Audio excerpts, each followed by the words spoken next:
Hey, guess what? It's time for Big Trouble in Little Podcast, and I'm Andy. Jazz. I'm Joe Dubs. New I'm Love. Zach. We are entering the Twilight Zone. It's January, our yearly tradition, Twilight Zone. We're gonna start starting the month with the most recent season, for that matter, of Twilight Zone. It's the last season of the most recent show. Yeah. Why are we watching these, Chaz? Why are we doing this? I want to pick something more recent, kind of see how it fit. And I'll be honest, I just looked up like noteworthy or interesting episodes of the later series. There are I was two going to seasons ask in total. how you decided. Like, you've never seen them before, right? No, I hadn't watched them at all. One of them. This one is considered one of the best, I guess. I mean, I assume there's all kinds of different listicles that Yes. rank them different ways. But according to IMDb, the second one we watched is like the lowest rated episode in the season. I could tell why. Yeah. So I picked the very first one I picked was I simply looked at a list of best episodes, and I picked. I didn't want to pick the one that was the obvious one. I had a couple reasons for not picking it. We'll talk about that later because it's relevant to what I did this week too. But I wanted to pick something that generally was like in the top 5, right? I feel like you look at 3 or 4 different lists, and if everyone generally says, hey, this is like in the top 5 or top 3 episodes, it's probably worth watching. So, and this one like was always in the top 3. So I was like, okay, I'll pick this one and see what it's about. And then the last one, the other one that we're going to talk about, I actually looked up a list of controversial picks. Ooh, okay. Which is why I picked it, because it's the more controversial one. And that's interesting. Well, I'm excited to get to the second one more than ever now. But we have to talk about Meet in the Middle first, the season premiere, I believe, right? This is episode 1 of season 2. It sure is. Yeah. Britta's in this. But other than that, this episode, Who's Britt? I don't get this Britta. reference, you guys. I don't know who that is. It's the Community. It's the actress, the woman. Okay. You guys kept saying Britta, and I'm like, who the fuck is that? Yeah, it's a character she plays in Community. But anyway, Okay. what do you guys think about this episode? Is this, I can't remember what it is, a 7 out of 10 or an 8 out of 10, something like that? Yeah. So I'll start because I'm the one that picked it. So also I just realized the name of the Twilight Zone. That's funny. you're gonna just call them all after our names.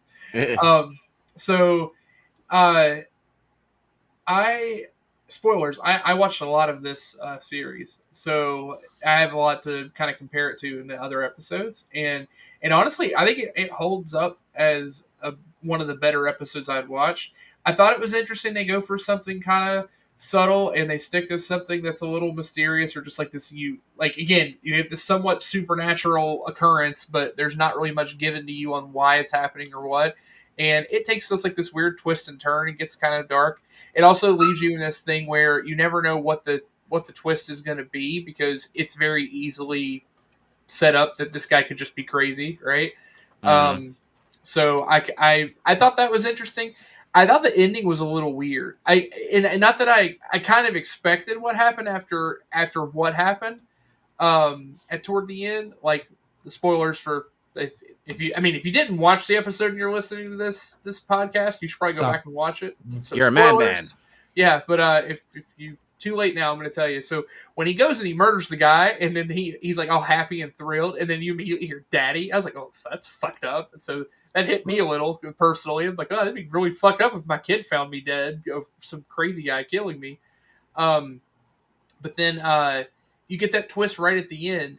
And it's one of those things where I don't want to say it's a good or bad thing. I don't necessarily mind something that leaves me with more questions than answers. And Twilight Zone, I think, in some ways is a lot about that. Like, you can be left with an episode that is, like, again, somewhat, like, closed up but also unresolved. Like, I was left with the mystery of, okay, did she have the plan the whole time to manipulate him? Like, we never found out why they have this power. Is this actually her just manipulating him altogether, and it's her power, and it had nothing to do with this just odd occurrence? And that's just kind of really fucked up. Or isn't part of the opening narration like there's a cosmic the wires get crossed thing? Like, isn't it just like a random happens?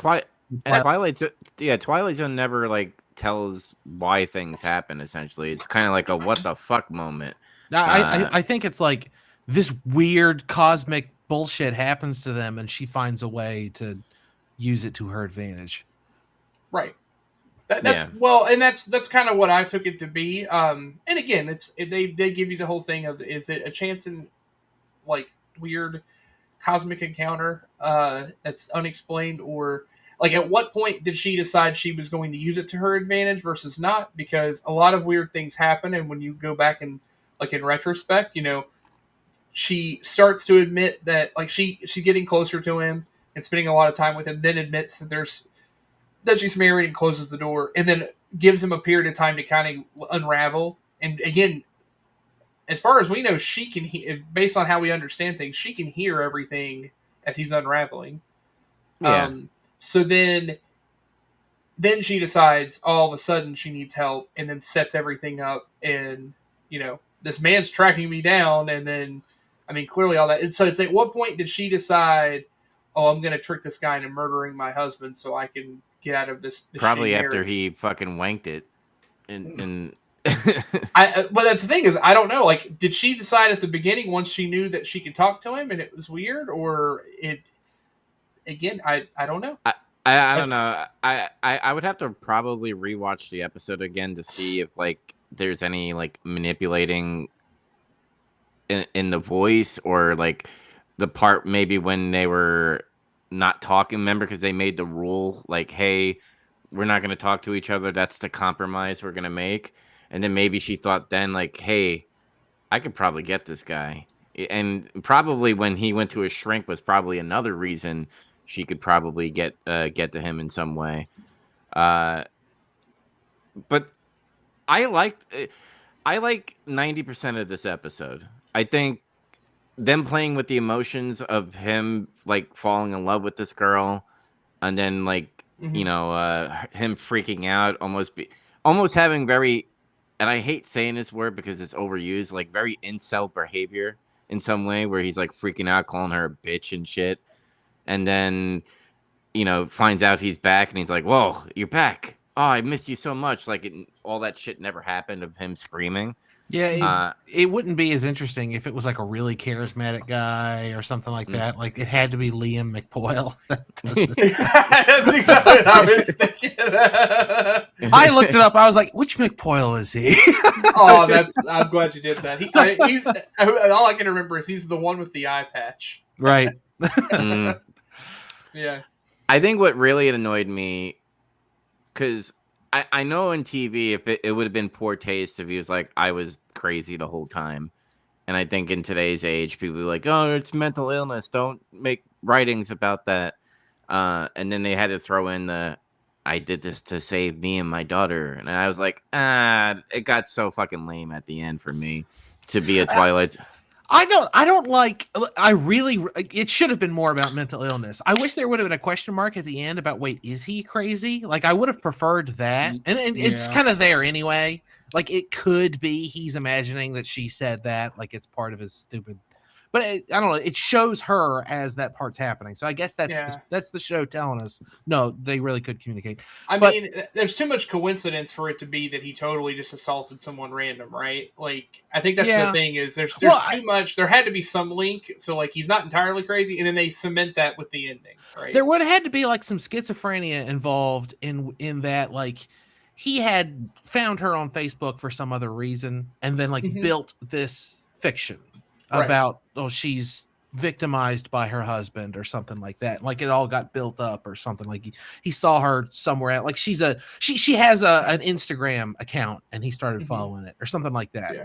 Something like that could have worked. But there's still a lot of like, I like the mental illness thing. I like that he's talking to her. Everything is really interesting, but it all falls apart for me when you start like, her plan is to get him to come and murder this guy, her husband, with his bare hands. Like, the guy's bigger than him. And how do you know that's going to work out? But also, why doesn't, I don't know. I can't remember the character's name. Jimmy. Why doesn't he like get the cops involved or something. Like, how'd she know how that was going to go? It just Well, doesn't make any sense. How's he Yeah. gonna be a big macho man to save his woman? Like that, it was so like very teen writing in this, where I was like, oh, I'm gonna go save the woman, and he didn't. Yeah. They had something really good until the end. I feel like the ending got a little bodgy. Yeah, Just because they knew where they wanted to go, and they kind of like missed the last turn. I felt like. Yeah. Yep, I agree. It was okay. It was like a little. It's like in the Olympics when they do a full thing of the performance and they land and they stumble just a little bit. It's like that's what happened. Like it was enough. Like okay, I still got it, but like that's what I meant. Like there's a lot of follow up questions I have. Like, well, wait, how that would just work? Like, why? Like you said, like how would she know the plan is just going to work the way it does? Yeah, it just smacks of like they wrote the ending and then they worked backwards to get there. Yeah, no, definitely. The other thing too is this mirrors another. Like again, it's not like this is a totally unique original plot anyway, but this mirrors a very popular plot or story that also came out the same year. This is very similar, not in the sense of he's hearing things, but this is very similar to the mental health projection that happened in the movie Joker, where he has that whole identity with this girl that's next door, and then all of a sudden it's like, oh, he just made all of that up. So again, that being like it's just his mental illness, and that's what it was. But it reminded me of that. There's threads of that here. So, not that that's a bad thing, but I kind of agreed with you, Andy. Like it would have been fine to leave it as this thing, and then you don't know if, like, I almost would have been fine with it actually being they had a link, and maybe it was like there really was a person chasing her, but then like of course like that falls apart because they're in a different town, and like again that's the other thing that doesn't make sense. Like how, like they're in a different town, like separate from the one they're trying to meet in, also separate from where she's from. He leads into the random place in the woods, and it happens to be her house, but he looked her up, and she's from a different area. Like that doesn't make sense. Oh yeah, he did look her up. Yeah, that didn't make sense. Yeah, like why would they? Why City A is here? Like I should just assume she lied and was like, "Oh, let's meet at this place." That's just where she lives. But yeah, you looked her up on Facebook. yeah. They like looked it up, and she's from that place. So they go to a different place, and based on and the she would have had to know calculations, to lie to him immediately, like at the beginning. Maybe they just moved or something. Maybe it was convenience. Right. That's what I'm saying. There's just a lot of like extra questions that are just kind of left open, and it almost would have been better to have been left to say, okay, he's just totally crazy.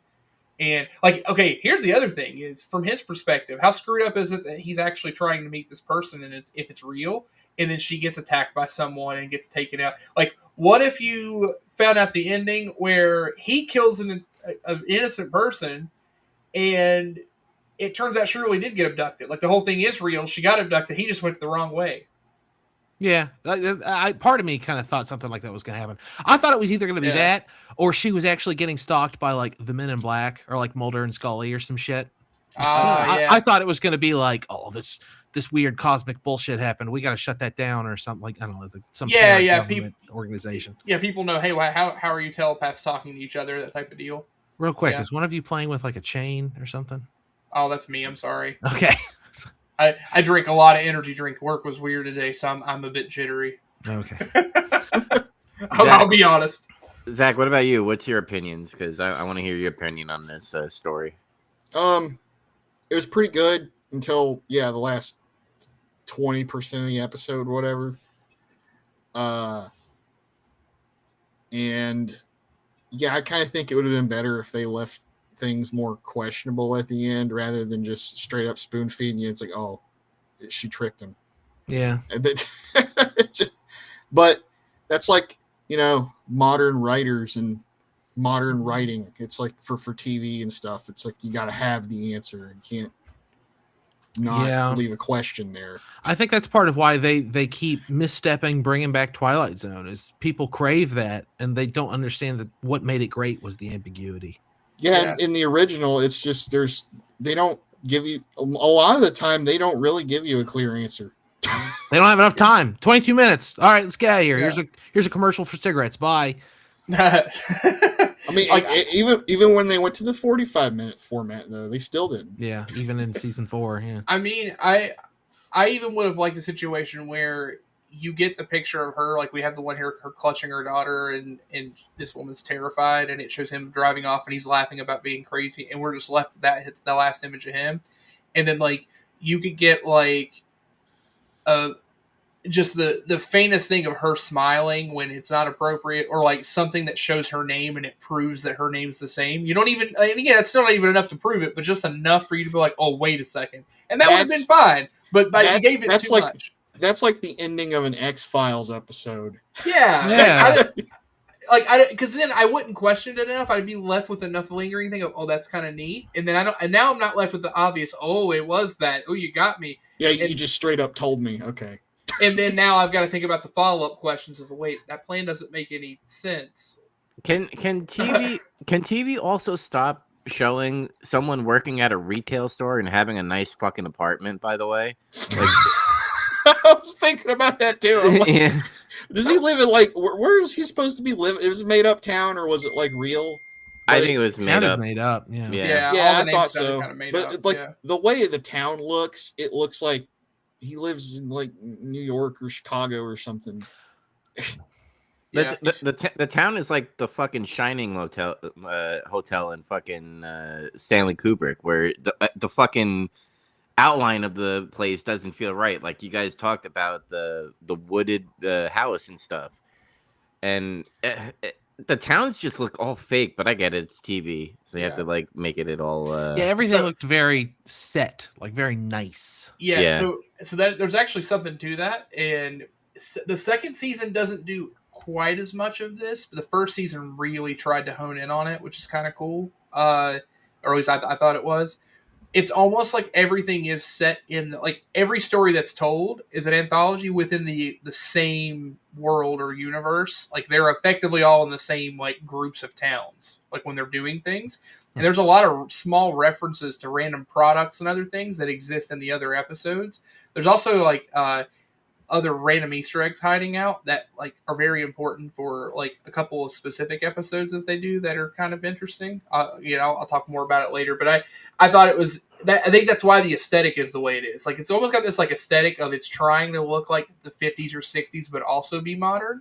And that is actually, at least to their credit, it is consistent.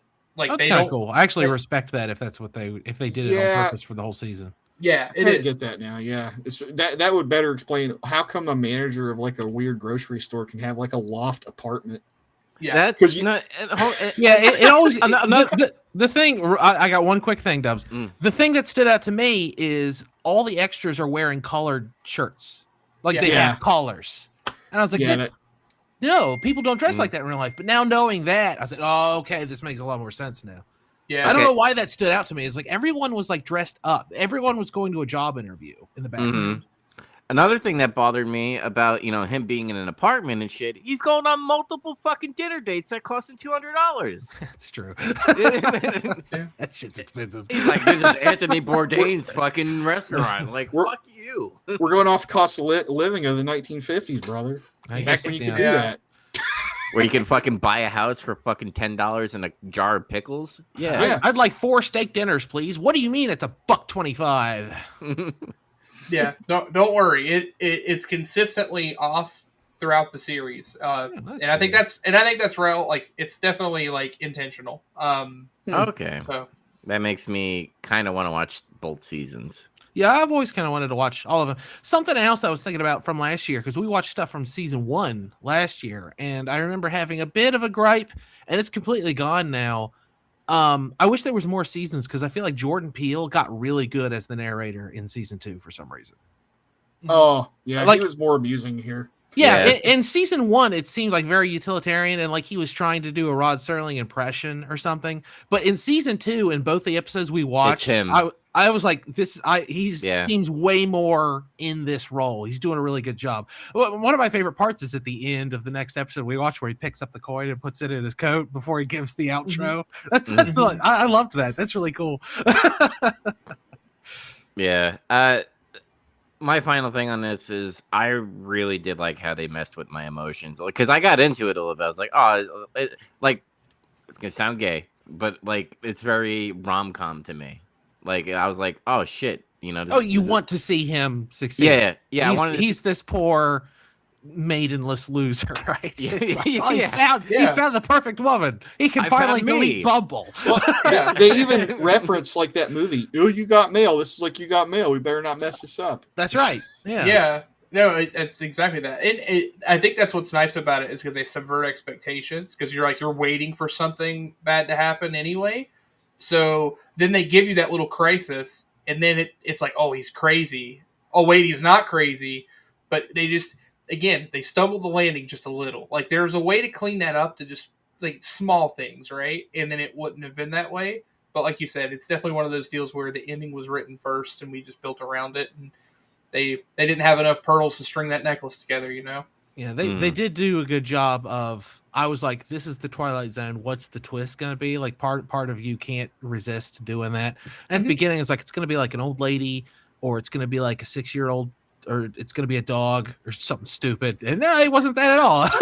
No. And I was thinking like hypothetically speaking, like imagine something like this was real and the universe really does like get crossed and you can like communicate with someone telepathically. How lucky of you that it's someone who speaks English. Yeah, I'm not gonna lie. lie. It could have been just like a goat nomad in Mongolia or something. You just got like Mongolian in your head all day. You're like, shut up, man! I'm trying to concentrate. Actually, that'd be really funny. Is like you could just do a whole thing there where someone learns the language and then just finds out. You'd have to start Googling stuff and they learn Mongolian, I guess. And then you'd find out the person's like trying, like asking for help or something. Like you can make a whole thing about that. It'd be kind of neat. I'm not gonna lie though, when she first yells "Daddy" after he like kills the dad, I was thinking for a second, like, no way they would make her like this little girl, and she's just like this adult trapped in a kid's body or something. The wanking scene would be weird then. Yeah, it got a little weird, especially if it was a dog. Yeah, oh no, it's yet another reference to It's Always Sunny right there. Different character, but still. And he's like, I knew the whole time. I was on PCP.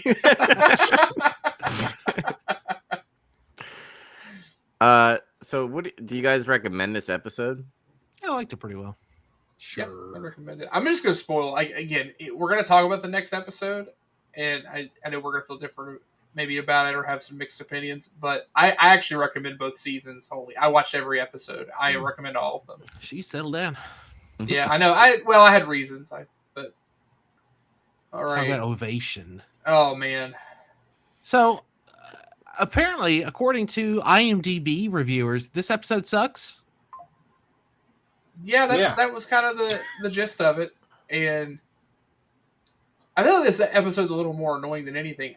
I'm not gonna lie, the premise of it is interesting. The thing that gets me is that they go way too hard into the message they're trying to send, and it really bothers me that they never once like let her play the song any more than what they do. But that's the point. That's the point. Yeah. Yeah. Like, I was really annoyed by it too. Like when she's singing at the wake and they started plotting, it's like, that's really annoying. And then she does it again and they started plotting. And I was like, oh, I think I see where this is going. But and that's why she keeps doing it anyway. It's really to show you the whole thing is like she never actually cared about making the music for the sake of music. She just wanted to get famous and she didn't care how. Yeah.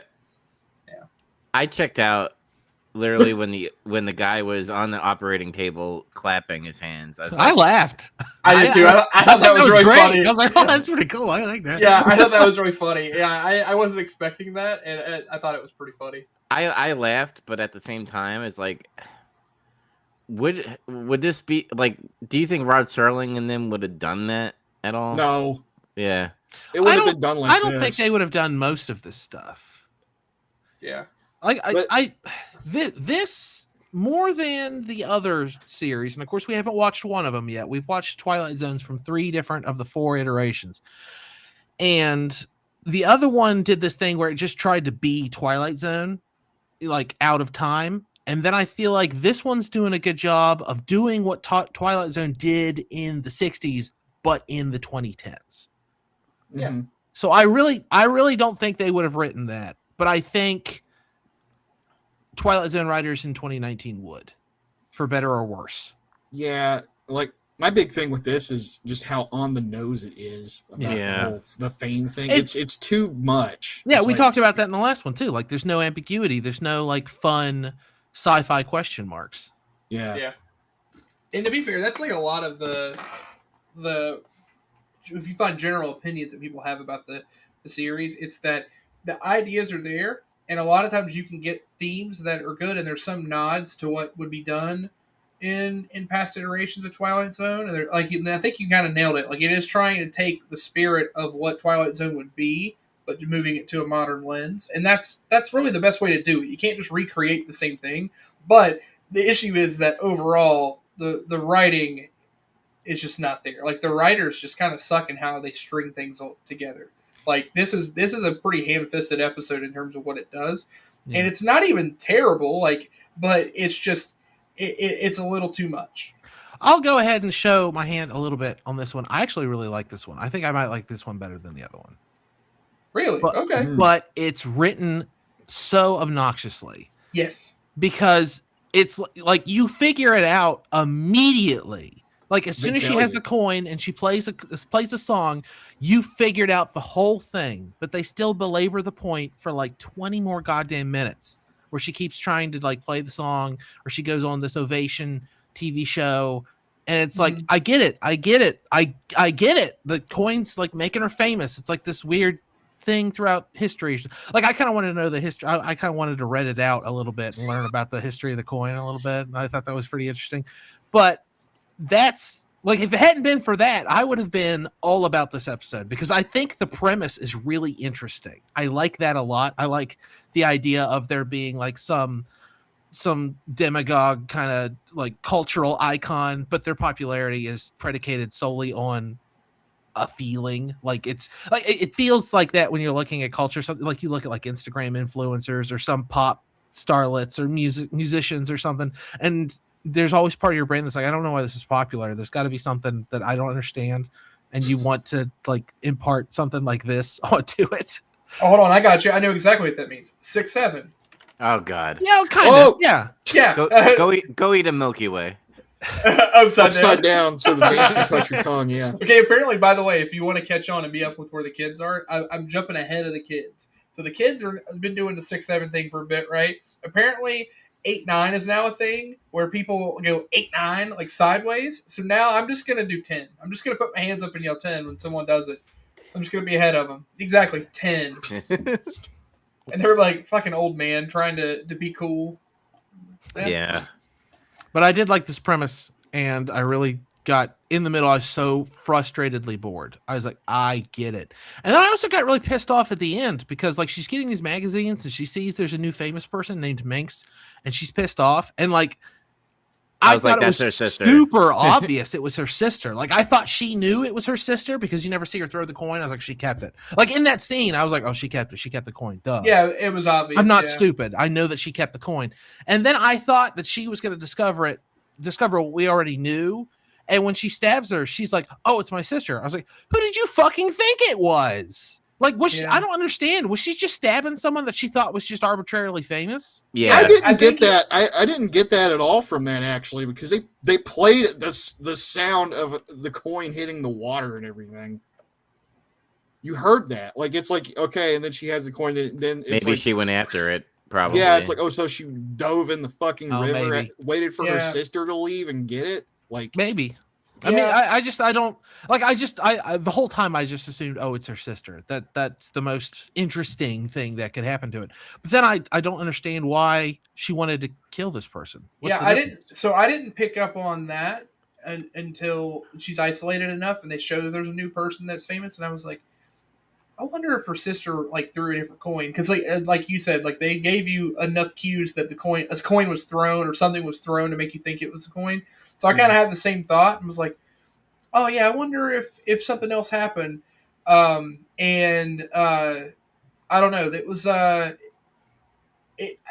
think the whole point of it is that her real issue was that she cared so much about being famous that she got to a point where, yes, it was driving her crazy, but then the urge to still be relevant and the fact that she wasn't anymore got to her so much that she kind of like went mad. And that was what it was. It was just like rage-fueled envy that I think drove that's her the to only find thing that it could person. be is she actually goes out of her mind. I think that's the only thing you got. But she's kind of doing that herself because there is still kind of interest, by the way, because she does get that cover that says, "Where did she go?" Yeah, but if she came back and played, people would be like, "Oh, you suck, lol." Right, because they didn't actually care about her. It was the coin. I don't think that's true. I think she came back and was like, "Hey, I'm that famous person." Well, no, remember because she tries to go back and what's his name? The guy from Reno 911 doesn't recognize her. That's who it was. Memory hole. Yeah. So maybe when she lost the coin, like people don't even see her as famous anymore. Well, she mentioned the whole thing that when she didn't have the coin, she was basically invisible. And then she had the coin, and all of a sudden, everyone knew who she was and cared about her. So then she loses that, and then of course they play on the whole thing of the jealousy with her sister because her sister goes on to do all these things and is like the golden child, like in comparison, right? Because she's a heart surgeon.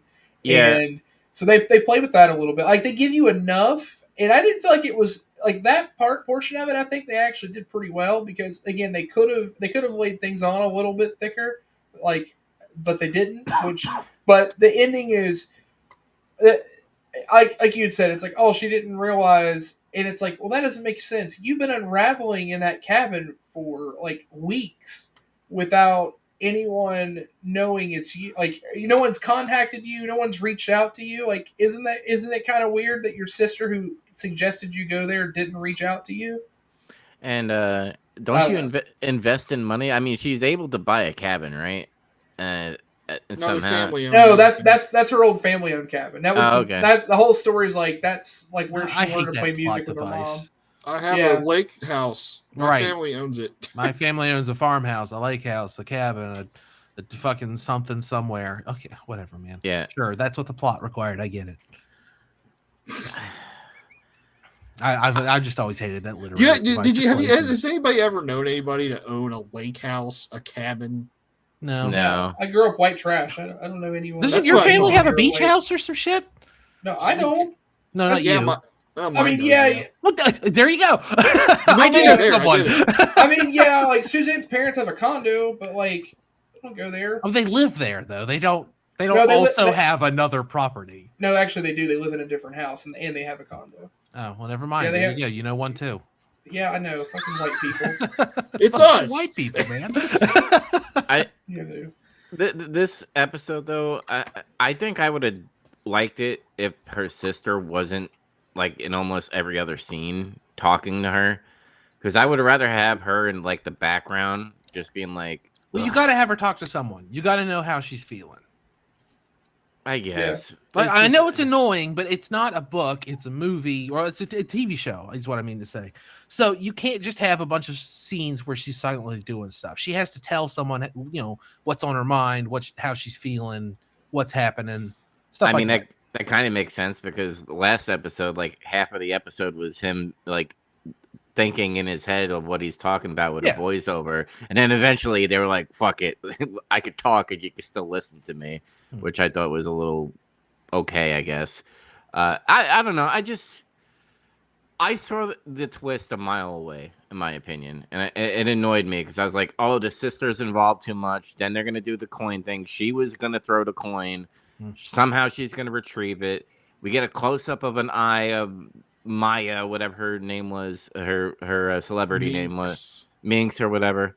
And then I was like, to your point, I just want to build on what you said. It would have been, I don't know, to me, it would have been more interesting. And I don't want to make it like a Gollum thing. That'd be stupid. But like after she stabs her sister, she just grabs the coin. And it's like she cares more about that than she does her sister or something. That I don't know. That would have been a more poignant ending or something, maybe. And then Jordan Peele has like rip it out of her hands. Then we wouldn't get that cool shot where he picks it up and like puts it in his coat. I like that a lot. I don't know why. That was just so interesting and charming to me. Yeah. And he just starts relics of the Twilight Zone. And he just starts clapping. I was like, the slow clap was funny. Yeah. That's my favorite part of this episode is Jordan Peele. Yeah, that's what cemented. I was like, man, he's really coming to his own as the narrator. Like, I wish they had more. But I don't know. At least I have 2 seasons to watch, minus 4 episodes. Yeah. So something about this. So this episode, I feel like again, the biggest problem, and it's at least for me, the way I've enjoyed Twilight Zone the most is if the device or the twist, whatever it is just given away too quickly, and you're just left with all this extra stuff that's pushed, like we've been talking about, it makes it just like less enjoyable. I don't know. I like there to be this like there's enough mystery of the story as it's unfolding, and there really wasn't anything here. It was kind of obvious where it was going to go. It was again clear, still was like, fine, but so like this one, like the ending is still pretty good because they find a way to like bring something at the end, and it's just the middle that drags. And unfortunately, I would rather have something that has maybe a misstep toward the end, but has me following the whole time, as opposed to one that like loses me in the middle because it again I no longer care what happens at the end. So, so like this one's fine. I like the other one more, but I still think it's okay. Like I was reading before like how people like dog this one, and it's like I don't think it's terrible. I was highly annoyed that she just never gets to play the song, and I get that's the point. But like one time, let me hear what it is. It almost makes me think that they put it over the credits for God's sake. It almost makes me think they intentionally didn't do it because they literally didn't write anything more than what they planned to play. Maybe they couldn't write a song that was good enough or something. Yeah, and it was lazy, so it was like, okay, well, we'll just give you the first 4 or 5 lines, and we're just never going to get there. And I was like, that's really annoying. It's like, what's that? I didn't dig her acting that much too, which kind of annoyed me a little bit. I felt like it was too like I don't know, artsy fartsy when she's at the cabin and stuff. Like I think that's when she like pushes everything off the table. Yeah, just feel despair. Yeah, destroy that room, Charlie. Yeah. And Chaz kind of, I think it's probably review bombed for one reason, by the way. Her brother. Juicy Smollett. Jesse Smollett. Mm-hmm. That's her brother. The real life actress's brother. Oh. Yeah. So, really? Probably. I don't know. Maybe. Honestly, and to go against what Dubs was saying, I thought she was pretty good, except for a few, destroy that room, Charlie moments. But yeah, I thought she was good. I liked her. Yeah, I thought it was fine. I didn't think it was as bad as people said, but like it's like I'd still recommend it. It's a light recommendation, but yeah, watch it once. Yeah, exactly. Watch it once for the sake of watching it. The one thing I like that's really neat is so there's an Easter egg in this one. What is it? The host talks about a sponsor or something that he talks about, or an advertisement he brings up is related to another episode. It's like a tie-in, it's a fake business that's actually doing something else in a different episode. And then in another episode, those Minx magazines show up in another episode later. Again, it's more tie-ins. Yeah, no, it's just tie-ins. Yeah. That's so. But both episodes gave me secondhand cringe, but like in a good way, because I was just like, I don't want to know what's gonna happen here and all that stuff. Because when the guy was like getting all like, I want to meet and all that, I'm like, this is Twilight Zone. It's gonna be bad. Don't do it. And then like this one where she got the coin, and then like people were clapping and doing selfies and stuff, and it just got really awkward for the character, and I got awkward at the same time.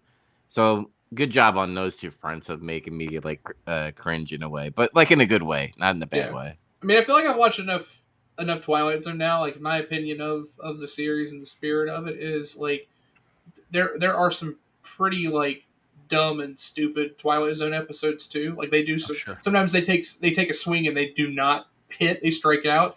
But the spirit of this, again, they play with things that exist in modern times. Like again, we don't live in them. We're looking in the past to see this, but there are some very poignant topics that are touched on within the Twilight Zone for the time they're made in relation to the supernatural part. And that's the same thing this series actually does too, which I like, because they're touching on things that are modern, but still trying to add these supernatural things to it. But like, again, it's never going to be the same as the other show.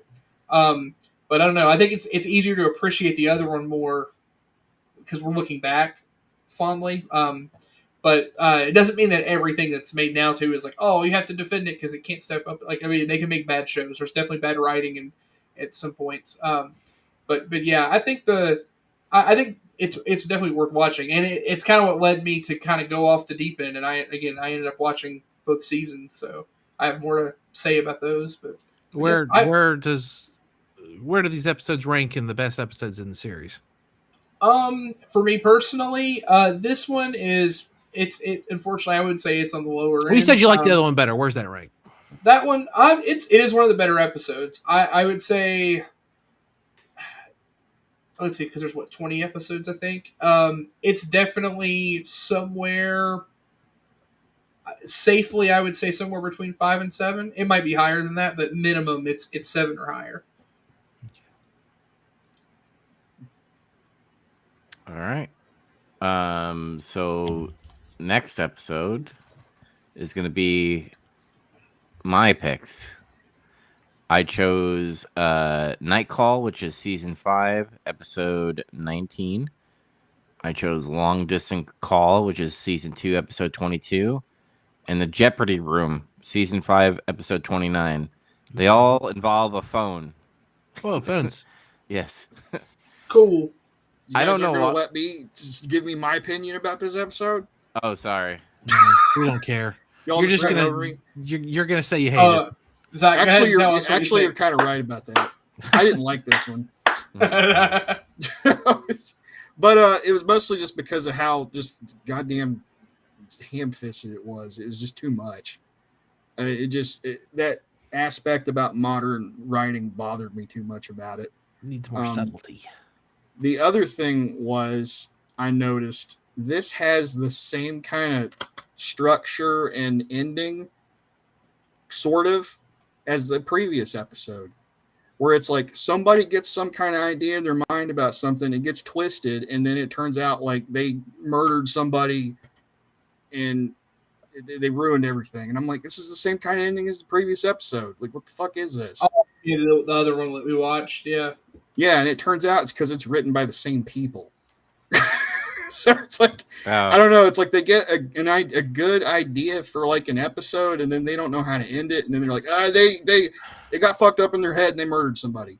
That's why I always liked the approach of the original Twilight Zone best of all, is they would find great science fiction writing, like from digests or magazines or wherever they could find them, and then adapt them. And a lot of the same people were adapting them, and a lot of them were original writings from like Rod Serling and his like core of writers. But they would also go outside of their writing pool and find interesting stuff, buy the rights for it, and make that into an episode.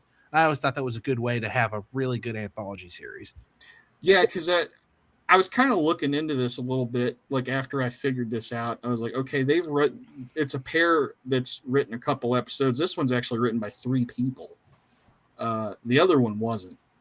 But I noticed there's a couple of names that write episodes in this show. Like Glenn Morgan used to write in X-Files. Huh.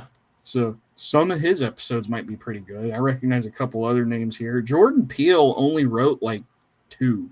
Yeah, well, he produces it. Like, he just kind of puts the money up and says, "Hey, here's what I think we should do." You know.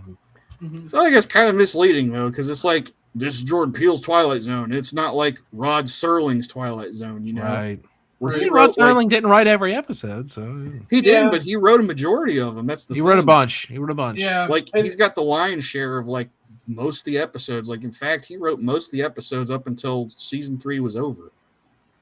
Yeah, so, they give you a little more into that actually in one of the episodes. There's an episode that's very fourth wall, like it's an episode within an episode. It's kind of cool. It's actually a really neat one. It might be one of my favorites. And it ties in actually a little bit more for you to kind of understand what his involvement is as far as the writing and stuff. So like he definitely has some creative oversight.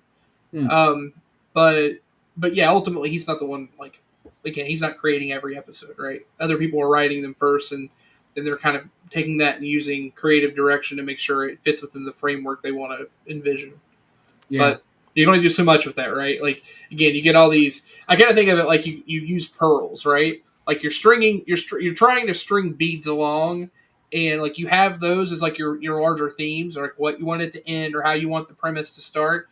And those things, to me at least, always seem like they're good, right? It's those pearls are good. It's the stuff that strings them along that is where it falls apart. It's like, how do you put this piece to go to the next one? And sometimes it works, and sometimes it's that writing that's like, ugh, okay, oh, we're gonna do that again, are we? Okay, that's fine, I guess. Yeah, like don't misunderstand. I'm not like shitting on this whole show. No, not at all. You're good.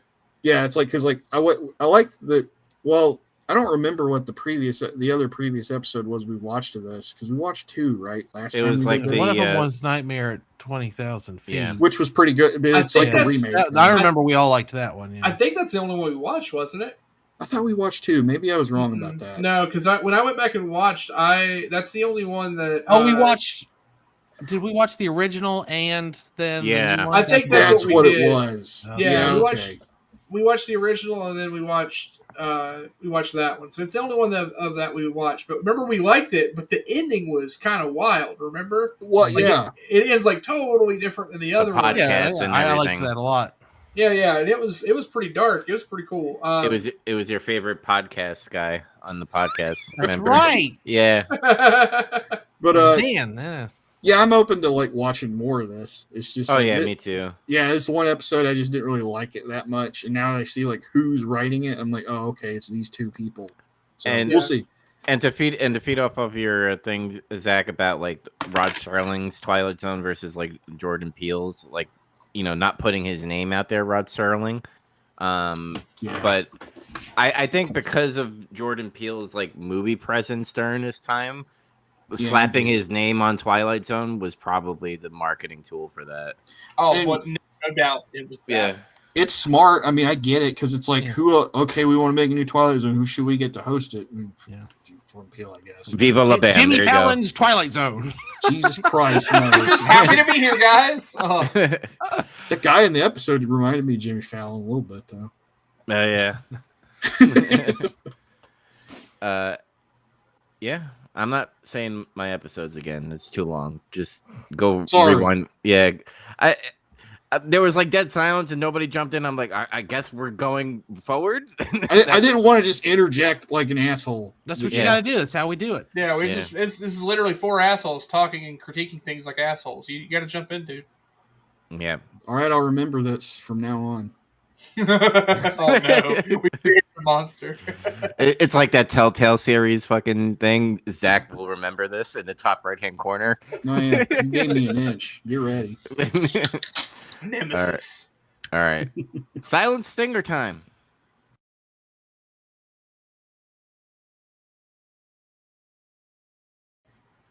Those credit scenes where we talk about what we've been doing, watching, playing, just, grab bag of everything in life. Chaz, why don't you go first? Why don't you tell us about the other Twilight Zones? Yeah. So, it's funny how this kind of worked out. I ended up getting sick. It's not surprising at all, Oh, right? weird. That's Yeah. Oh man, Uncanny, you right? never get sick. You have Yeah. So wait, you got. ironclad immune system. I just want this to be clear. You got sick again separately just after the previous time you got sick. Yeah. 'Cause I you don't never wanna talk said about it. anything about it. Yeah. Okay. So I got over pneumonia. I cleared up. I was fine for a bit. Finally felt like myself. Went to work. I think I worked 2 days, and middle of the night. Well, not even middle of the night. It was like late morning. I woke up like Whooping 5:30. No whooping cough. The croup. Stomach flu. Ah. Yeah, I woke That's up going and- around. That's going around for real. Yeah, hard puking and diarrhea for like 2 to 3 days. So I had nothing other than like be quarantined up here in my little puff, and I was like, you know what? Fuck it, I got stuff to watch. So the first thing I watched was High and Low. High and Low is fucking kick ass. Yeah, that movie's brilliant. I want to watch it again, honestly, because it's like almost 2 different movies. It's 2 movies. It's high and it's low. It's heaven and it's hell. Yeah. Oh man, I loved it. I thoroughly enjoyed it. Thank you for getting it for me, Dubs. It You're was very super welcome. I cool. got him the Criterion version Yeah. of it. Yeah, it's pretty kick ass. So I watched it, and then I was like, oh, I've got all these Twilight Zone episodes to watch. So I jumped in and watched the 2. And here's how this kind of went. When I was trying to find them, it was kind of annoying to find them, and I was going to do it through Pride. And they wanted me to pay for the episodes. And I'm like, this is bullshit. And then I was like, well, fuck it. It's on a deal. It was like on sale or something to buy them all. So I just bought both seasons, and I said, well, I've bought them. I got to watch them now. Yeah, So you own them. yeah, so I went back and yeah, I watched these 2 first, then I started from the beginning, and I don't know, season 1, I think initially took some risks in terms of about what they wanted, because they wanted to stand out at first. So the first couple episodes, I think, try to do a couple of different things that are different. I think it's season 1, episode 2 is the episode we watched, the 20,000 Feet remake. Yeah. Season 1, episode 3, I think is most widely regarded as like, it's the episode, if you look at lists, like it's like basically number 1 or number 2 on everyone's list, and for a good reason. But it's a interesting topic because it is looking at a supernatural phenomenon of trying to escape fate, but it's also in the context of, just underplayed racism that still exists and like police brutality and stuff. So again, it's also a controversial episode for that reason, but I thought it's really good. And that's what led me to like make the statement I did before about the series is trying to be the spirit of standing for poignant topics that exist in modern society for the time they're made, but also adding this supernatural element and mystery to it, and still like tying some sci-fi to it. There are a couple episodes that were a little strange, but overall I liked it. And then the season 1 finale is, like I said, it might be my favorite episode. They do one of these things where it's like they start off the episode like it's going to be played. I'm gonna spoil a little bit about it. It's like there's like a I think Seth Rogen is in the episode, and it's like leading into like the intro. And as the intro happens, they cut, and then they go to the set, and then the whole episode actually unravels to be an episode about the writers making an episode of Twilight Zone. Okay, that's cool. And that's when they step in the Twilight Zone. And then it turns out that every episode before that had something in it, and if you weren't paying attention, you missed it. It was almost to the point that I wanted to go back and watch and see if I could find it. So I'm just leave it at that. But like, it was really cool. The episode's neat. Sounds neat besides Seth Rogen, but everything else sounds neat. Yeah, his part's very minor. Like, it's just the very beginning. Yeah, he just basically exists. It's nothing. He's not really involved after that. So they're like, get a buffoon actor in here for this gag, and then they did. That's more or less. It was a cool episode though. I liked it a lot. Of course, season 2. Again, more of a continuation. They don't do an episode like that where they tie everything together, but they still have that continuity through the seasons. There's a really cool episode about a guy who's stuck in a time loop. That's kind of fucked up. It's interesting. I kind of liked it a lot. And there's also an episode about I don't know what to ruin too much. It's called Blue Scorpion. It's about a handgun. It's about Sub-Zero. Hell yeah! Yeah, I wish. My favorite character is Blue Scorpion. Blue Scorpion. I love Blue Scorpion. It's about a handgun that has a soul, basically. It's about Borderlands. Oh shit! Claptrap was in it. No, I'm just kidding. No, it was a pretty neat episode because I think they encapsulate so much of that whole like what's gonna happen because of what it's just, if you watch it you get it. But I feel like that episode's very Twilight Zone without needing to be overly a sci-fi as much as it is just the mystery of, oh man, what's going to lead? And the whole time it has you thinking like what's going to happen, but you don't. And it ended in a way I didn't think it would. I liked it. I thought it was kind of neat. But yeah, overall, I really liked the series. Again, not every episode's like a huge hit, but I was at least like, there was not an episode I watched and went, oh, this absolutely sucks. I didn't watch a single episode where I said this was a stinker. Every episode kept my attention, and I was sick, so like I easily could have just fallen asleep or whatever, but I finished them all. So yeah, it'd be really cool if we got a third season, but I don't know what's going to happen with that. It sounds like they kind of moved on because I think that was like 2021, 22. Yeah. So, so in addition to those things, I also watched something with my wife called, I watched this last week. I forgot to mention it. Apologize. The Remarkable Life Emily. I don't know if you guys have heard of this. It's on Netflix. It's a docudrama about a guy in, what country? I think he's in Sweden or Norway. One of those two. Somewhere out there in Scandinavia, yeah. He has muscular dystrophy and he's basically in a wheelchair. He can only move his fingers. He's alone. He has no like social life outside of his family, but he is like this remarkable World of Warcraft player, and he like creates a guild and runs it, and it's like one of the largest guilds in the server he's in, and there's like controversy and fallout between people, and like so basically what they end up doing is they actually recreate within the World of Warcraft like actual things that happen based on his chat logs, and show the drama of things that unfold, and that, like how he like has all this effect on other people, and they get to a head where effectively it's revealed to all these people who never knew, because again they're all over the world. They find out, oh, this guy is like he's got all these like problems. The reason he's so confrontational about stuff is because he doesn't know how to have relationships, because he's friendless and alone and has this disease and he's dying and he's going to die really soon and has no idea when he's going to die.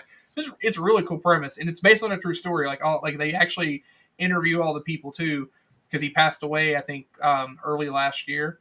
Spoiler. No, I'm kidding. It does sound really interesting, actually. It's really good. It's a series or a movie? It's just a movie. It's like an hour and 40 Okay. minutes. Yeah, it's really worth watching. It was really good. It's on Netflix. So let's see. I have caught up to the most recent episode of Ghosts that I watched with my wife, and I know you guys may never take a chance to watch it, but it's funny. It's a funny ass show. I hosted the most recent, or actually I didn't host. I did, but I didn't. We didn't cast this past weekend for Turbo Blaze. For Pokemon, we had one of our guys that mainly runs the stream. He was out of town, so we ended up still hosting an event. We just didn't live stream it, but I played in it, and I had a middling record. I'm proud of my 2-2 record, but I had fun. I played something fun. Was trying something different. I'm actually going to Akron tomorrow to play. I have tomorrow and Friday off, so I got to take my car up there to be serviced. And I'm like, I'm already up there. I might as well go and hang out for a bit. So I'm going to stay and play in their Gym Leader Challenge weekly, because they give badges out, and try to earn my chance to, get a badge and be invited to their big invitational at the end of their season. I've been playing around with Lorcana, just testing decks, still trying to kind of figure out where I stand on things. And so I don't know if you guys remember, but back in, when was this? It was like May or June, when the 8th set came out. I like went on and talked about how I and my team had discovered this silly infinite combo that you could do in the game, and you could just win the game on the spot, and it was silly, and nothing really ever came of it because it was too fragile at the time. Bullshit. Yeah. So fast forward to now, and one of the other, like, again, it's something I had dropped, but like I still stand by this. Like, we were the first team or group of people to discover it, and then within, after talking to the community and putting it out there, several days later, other people discovered it was a thing.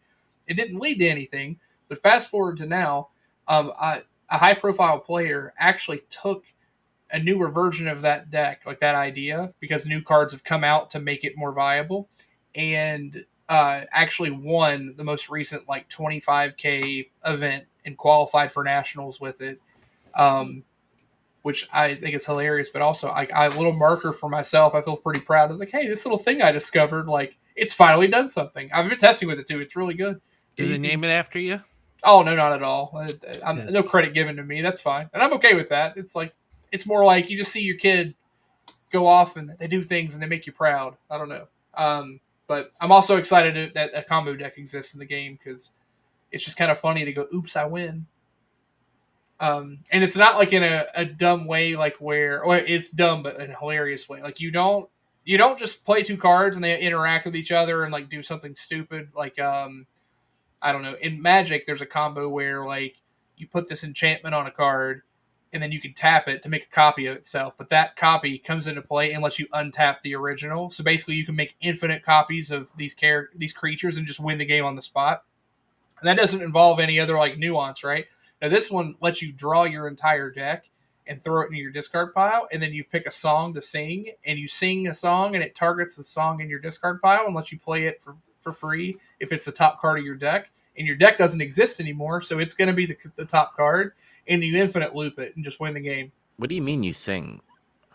So in the game, like they're Oh, action okay. songs. Yeah. You sing like with your voice. Do Ah! you not do that when you play cards? We're all doing it. I thought It's it a was just going, we got the funk, and that's like activates. I have- song. I Hold on, sing I'm the intro to Gundam Double Zeta every time I play Gundam. There's no Nice. way.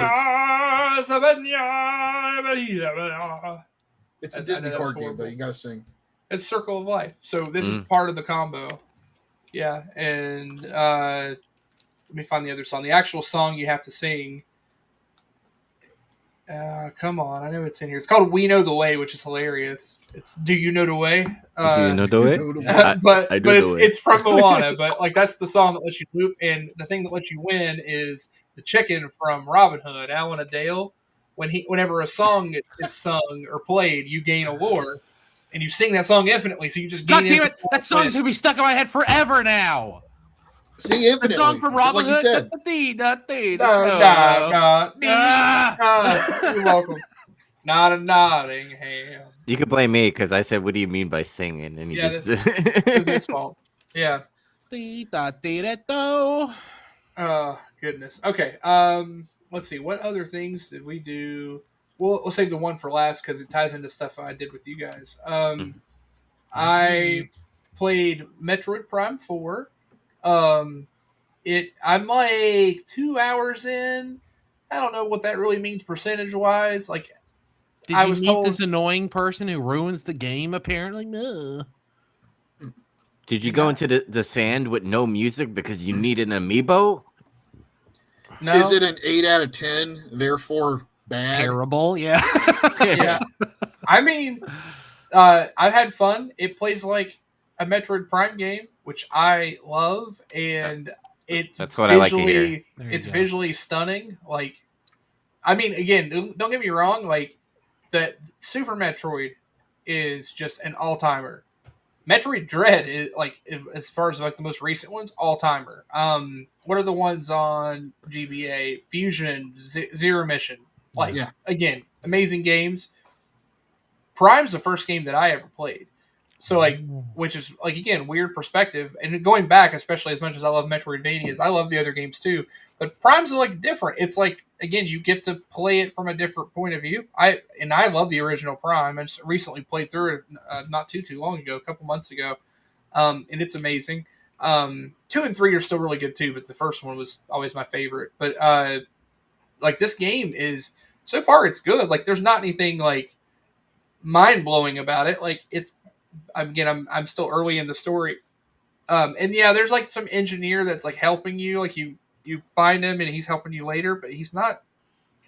I haven't found anything that's annoying unless there's a different character. No, I've just seen memes about it. I don't even know which character they're talking about. Oh yeah, like there's a character you end up finding and he's like at a home base that you're like trying to, because you're like at a new planet where initially you don't understand the language or anything going on, and then you get psychic powers. It's an engineer who's helping you. I love Otacon. It's not a big deal. I think it's people's autism get bothered because Samus is interacting with a human now.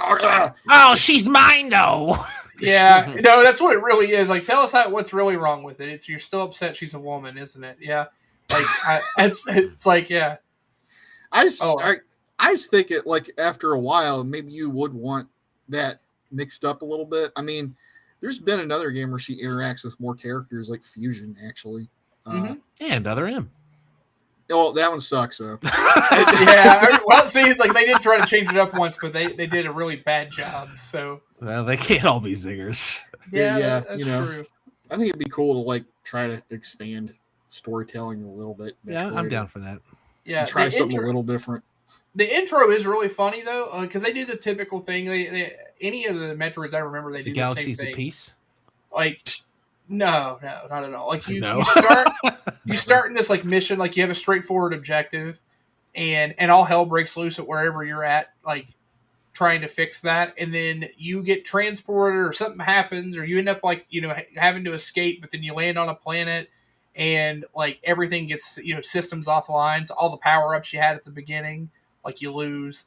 Like it's the whole trope of being able to say, oh, this is why you have to find the power ups again or whatever. But what's really funny about that is you basically just start like they're in the middle of like a big like battle, basically. There's like a big firefight happening, and you get to the end, like your team is trying to secure an artifact and take it away, and space pirates are trying to stop you. And finally, like this massive like space pirate monster thing lands, and it looks menacing enough. But then, just for no reason at all, a little Metroid just comes floating down and lands on its head, gets sucked in, and then it just becomes like a giant mutated freakish thing. I just thought it was so fucking hilarious how it happens. Like all these things come into play, and they're it's like very intentional. And this thing just and then it just transforms. Like it's just really funny. I don't know why it was that way. But that's just the Metroid, right? Just floating around and then suddenly hostile. But anyway, the game's good so far. I want to say full opinions until I finish it, but I mean, I don't think I'm going to have any issue with it. They did some cool things with like making the visor stuff a little more interactive instead of it just being a scan frenzy. Like there's other stuff you have to do in addition to that, and it's like puzzle based, which is kind of cool. Like it's just another element to the game that's fun. But yeah, so far I'd recommend it. And then the last game we played, I played with Dubs and Zach. We joined up with one of our other buddies and played Marvel Rivals, which I like initially like tried, but never played like any official games. I just like tried a couple of the champions in the game or heroes, and then just never actually played any real like PvP games with anybody. And then just forgot the game existed until someone recently mentioned, hey, we should try that again.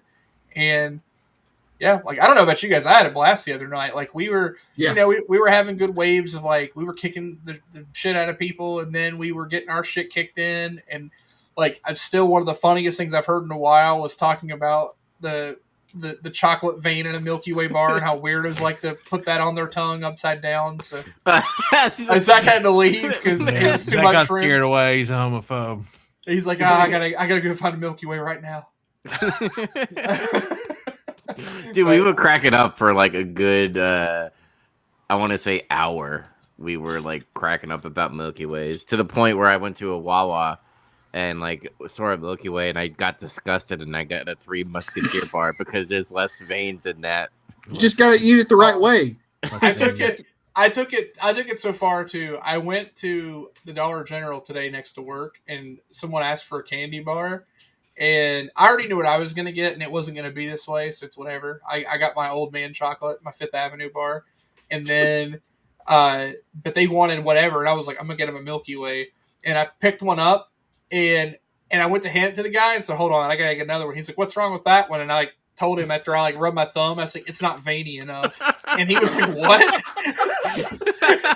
And he has no idea what I'm talking about, which is so much funny. That's amazing. Oh my god.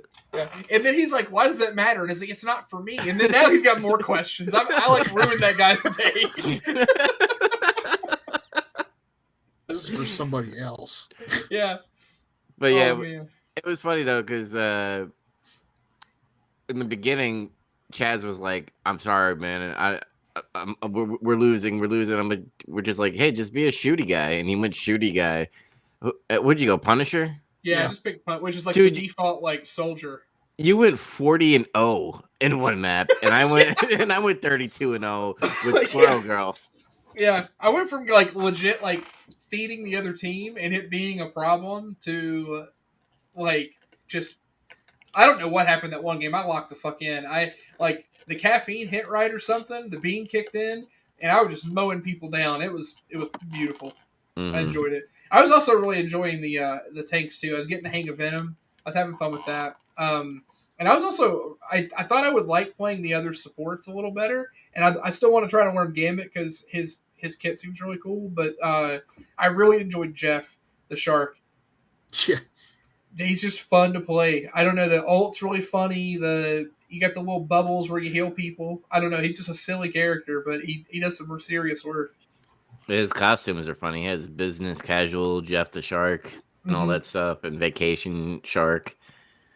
That game has so many good. Like Zach has a fucking awesome Magneto costume and shit. He has the purple mask and stuff, and I was like, that's fucking old school right there.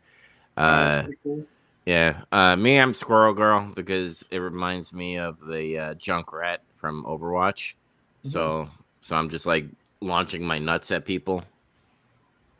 Nuts. And Yeah. just making nut puns. Mm-hmm. Lots of Con- nut puns. Yeah, there's a lot of nut puns in the game. It's pretty funny. Yeah. But it was a fun night. We need to have more, and Andy needs to join. It's free. Just You guys download were it. winning. Yeah, we won. Do you like Yeah. winning? Yes.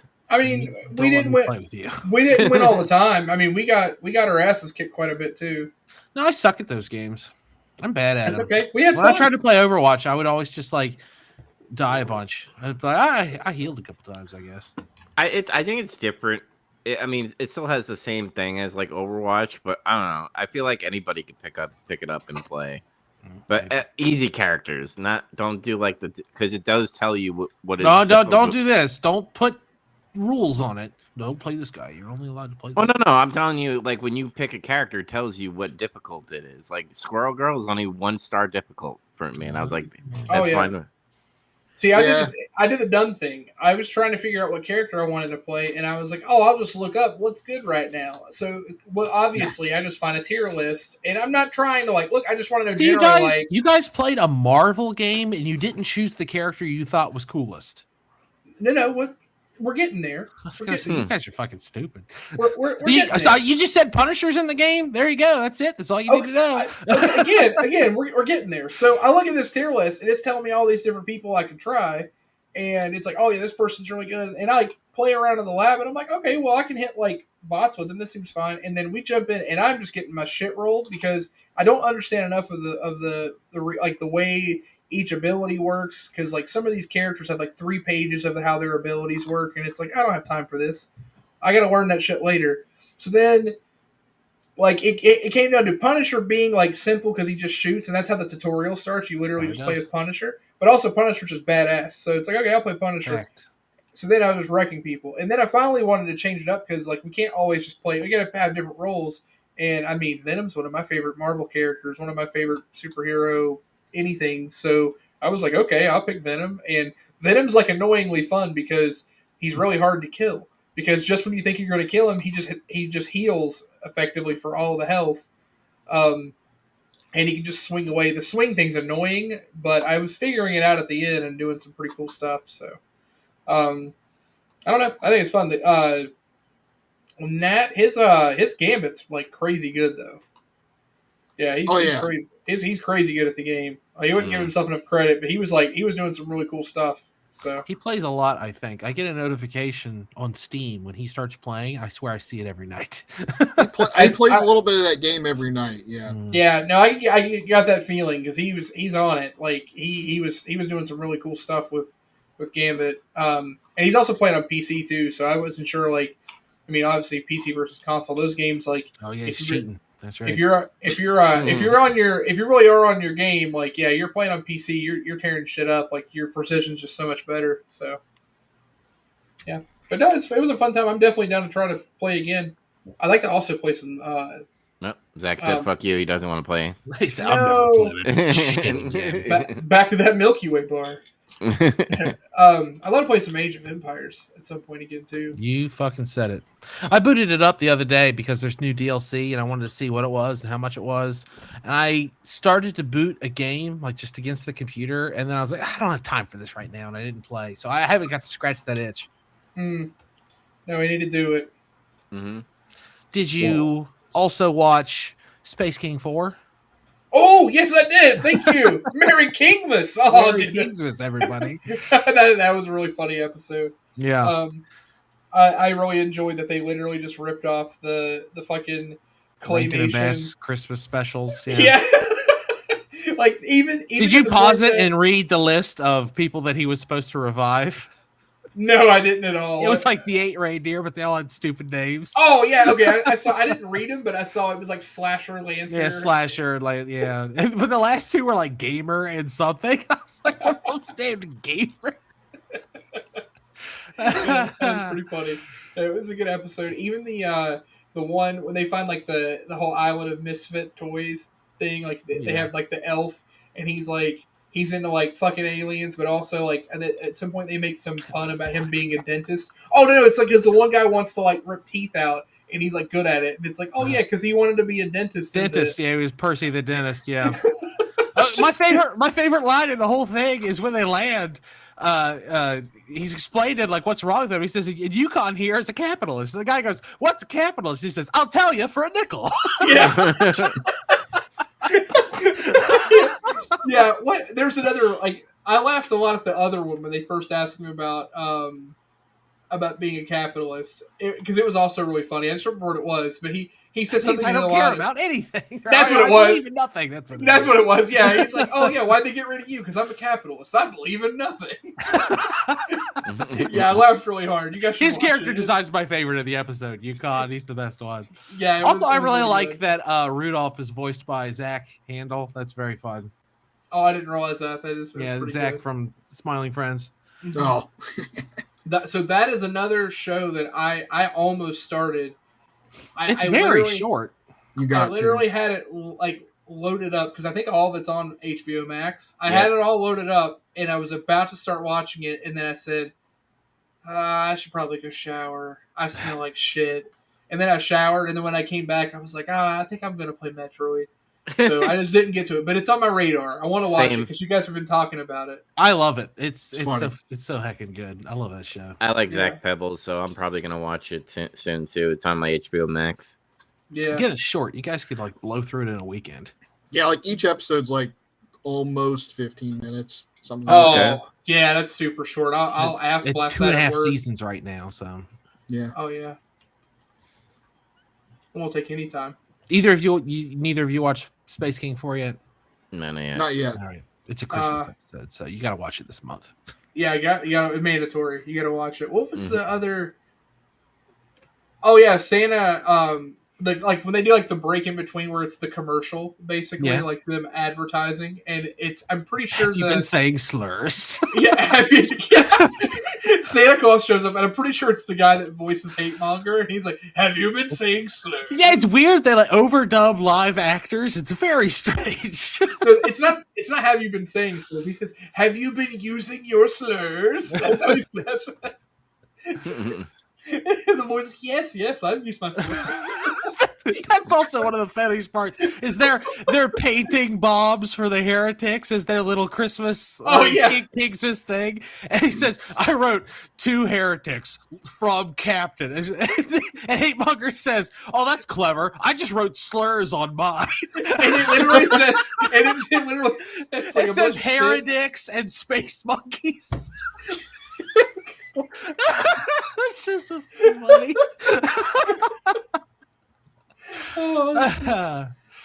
Speaking of slurs, what was the thing?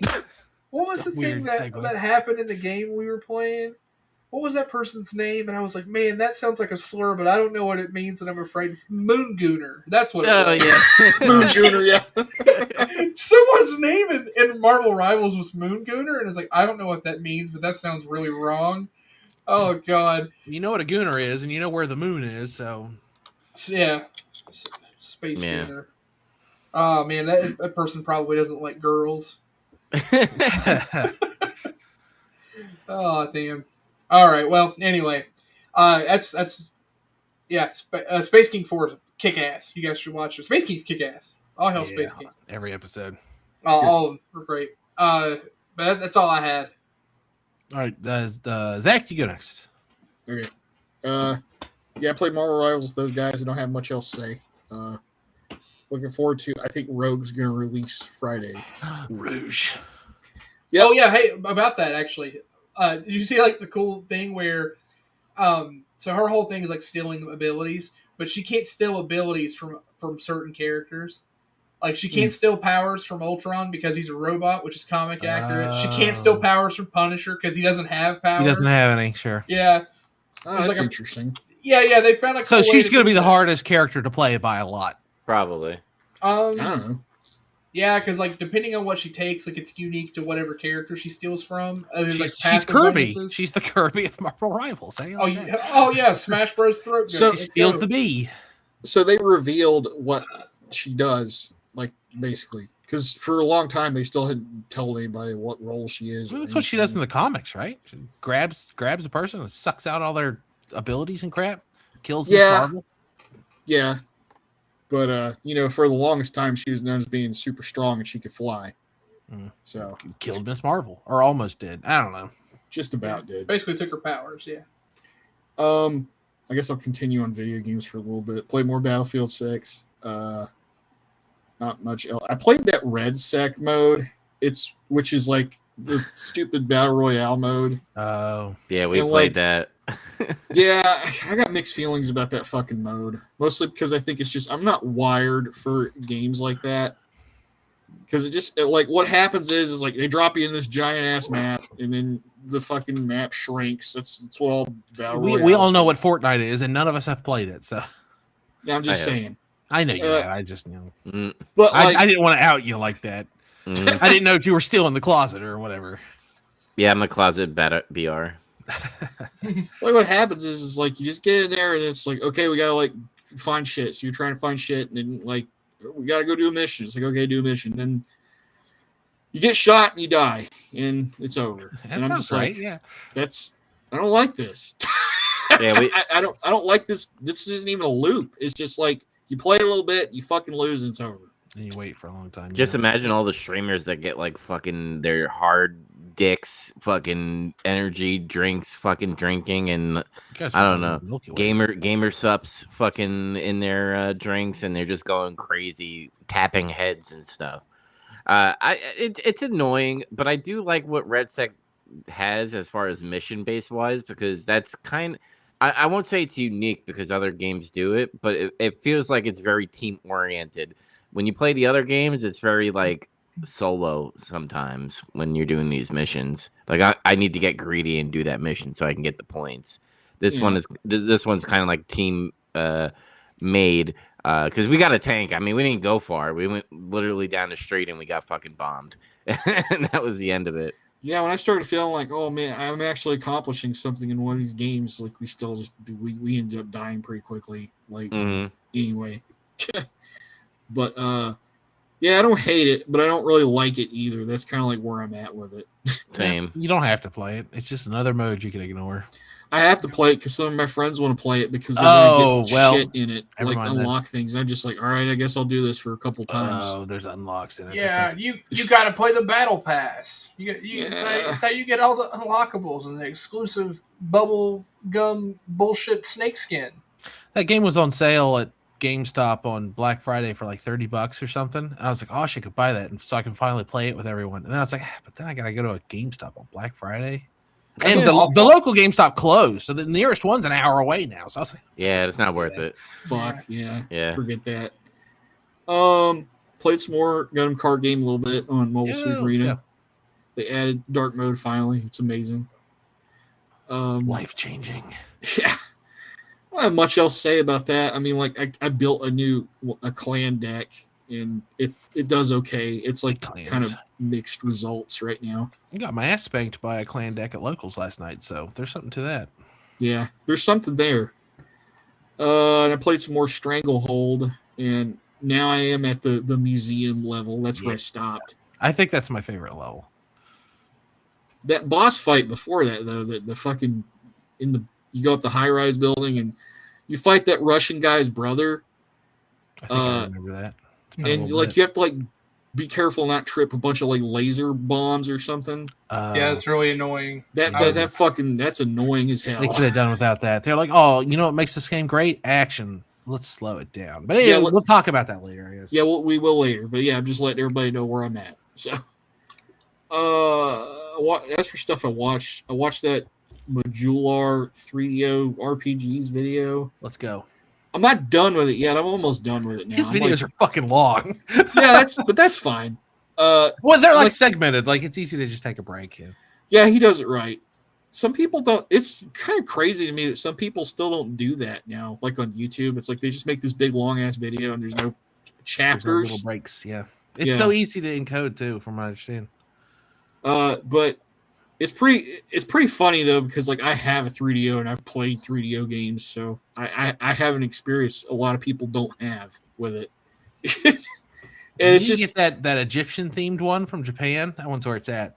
Oh, that one's toward the end. You might not have seen it yet. No, it was in the middle. Like, was it? The Okay, weird, good. like the weird fucking 3D characters that are like abstract shapes. And they're weird. Do you have the eye of Tefnut? And he it reuses looks like that clip in a bunch of other videos. It's like shit that you would think like Clippy would evolve from. Yeah, like, the little sun guy particularly. It's a little Clippy one. Yeah, just like these little objects, and there's like pairs of eyes or something. What the fuck is this I'm looking at? Oh no, we had the Bonanza. What was the name of that stupid purple ape that was malware? I don't remember. Bonsai Buddy? Bonsai Buddy, yeah. Daisy. Damn, that was a neuron activator. Yeah. Oh shit. Oh no. But, it's pretty funny though, like watching somebody else talk about these games. Like I have a couple of games he's playing in that list. I kind of want to get that one that's like French and it's like a Western European like fantasy adventure. I think I know which one you mean. It's weird because it's kind of like Myst crossed with like an RPG or something. And it's like bizarre. And it has like characters in it that look freaky. Like it looks like characters you'd see in Courage the Cowardly Dog or something. But the thing that just amuses me about 3DO is just how it's like almost all of the games on that console feel like fake games. Yeah. It really feels like a video game you see in a TV show somebody's playing, but it's like made up bullshit. It's all stuff that no one played when they were growing up. None of my friends had a 3DO. I didn't play these games. And they didn't really advertise them in like EGM or Tips and Tricks or anything. Like, you never saw them. Yeah, some magazines did. I mean, like, and he shows like some of these reviews probably fucking paid for even back then. Yeah, no doubt. But like, I mean, that thing cost $700 in like the mid '90s. Oh Jesus, that's like $2,000. Yeah, in today's money. So it's like crazy. But yeah, I'm gonna watch more of that guy's videos though later. He has another video, weird RPGs of the Saturn. It's in the same vein, but it's RPGs on the Saturn that are 3DO coded, if you will. Oh, okay. And then he's also the same guy. I've been trying to push his Ultima videos on you. He's up to Ultima 7, Serpent Isle now, but he's made like a fucking 3-hour video about every Ultima. Okay. I was kind of thinking like Saturn RPGs. There's probably better ground to cover there. Even I think it's his most popular video is the Saturn one. Yeah, he also did one about all 3 of the Zelda 3DI or CDI games. It's really good too. Yeah, isn't there like a really famous one on the Saturn that was like, I think I watched a video about it. It was in Panzer Dragoon. Is that Panzer Dragoon? Yeah, he talks about like the weird, obscure bullshit ones though, not like, the real ones. Yeah. No, I get it. Hey, listen, you got to give some of those some love because sometimes you find some hidden gems there. He does too. The Saturn's full of like weird RPGs nobody's ever heard of, but like the flip side of that is some of those games are like the most interesting looking ones too. Yeah. Like there's one that's literally like a cyberpunk RPG, and you can't play it because it's just a Japanese. There's no way to play it. It bothers me so much because it looks so cool. I think it's in his video. He talks about something like that. But yeah, there's that one and a bunch of. I like all the ones in the 3DO one though that are like made by Matsushita Corporation or whatever. It's like losers who never made video games ever again. So it's absolutely unique. It's just like this perfect diamond of a weirdo game lost in time. I love it. Yeah, it's a lot of that going on in the 3DO. I watched a new Brett Wrestling Bios video, and he's talking about the Bret Hart Goldberg feud, and it was just really interesting because he framed the whole thing, like from start, how it started, what everybody was saying before, and how everything changed when everybody was saying later. Sounds like something you already know about. I do know about it, but like, fuck Goldberg. No Goldberg. It's funny though because some things people forget about. Or it's like there's just a lot of people online that when they see stuff about this, it's just a funny meme now to a lot of people. They weren't there when it happened, or they didn't grow up listening to these guys talk about each other really. And there was a long period of time where basically they were friends. They were friendly with each other even despite what happened. And then like now it just seems like, why does he hate Goldberg so much? Really, it seems like Brett just hates everybody now. But I have a feeling that Brett might have CTE. Like, I wouldn't be surprised. Yeah. Listen, Brett's saying some Oh. weird stuff, and he's acting awfully hostile. I hope that he's doing well, like right, but he is constantly out there, and maybe he's doing it for the sake of like he's held on to some like spite or something, and something else has changed. But like, I mean, he's not like doing anything crazy, right? He's not like No. as far as I know, he's not like trying to rob a bank or he's not gone on like a serial raping spree or anything. I heard Vince McMahon is homosexual for Shawn Michaels. That's like the big thing now. Now, hang on a second, though. Uh-oh. That was a rumor for a long time before. And a bunch of other people said that, too. It's not just him. I know, but they're gonna like latch on to that. And if Shawn Michaels and fucking Vince McMahon wanted to be petty, I guess they could sue in some way. Don't forget that Scott Hall openly talked about, I was hanging out with Vince one time, and he told me about his first homosexual experience. I believe Razor Ramon. That's a story he fucking told. Hey, yo. But no, Yay. no. Anyway, though, that's not the point. The point is, I think Brett works everybody. I think that might be it. Yeah. I think this is a bit that he does because he knows it gets that reaction out of people, and people are like, yeah, I want to see Brett tear somebody down. It's fucking hilarious. Yeah. Well, what's funny is like, okay, it's like the last 10 things I've seen him in the news for, it has been him being a bitter old man about one thing or another and talking shit about this or that. And then he gets asked about Brock Lesnar, and he's like, Brock Lesnar's amazing. I wish I had a chance to have worked with him back in the day. And it's like, okay, he actually meant that one. I don't know if he meant the other ones or not. Or is he like in character? But he truly, like, you could tell he clearly was like, no, I respect him. Like, and actually, it'd have been really cool. Could you imagine if we had gotten a Brock Lesnar Bret Hart feud? That'd have been amazing. That'd been crazy. Yeah. But it was funny though. I enjoyed watching it. And watched the Abu Dhabi Grand Prix, the end of the Formula One season. And what happened? Max won the race, but he did not win the championship. No!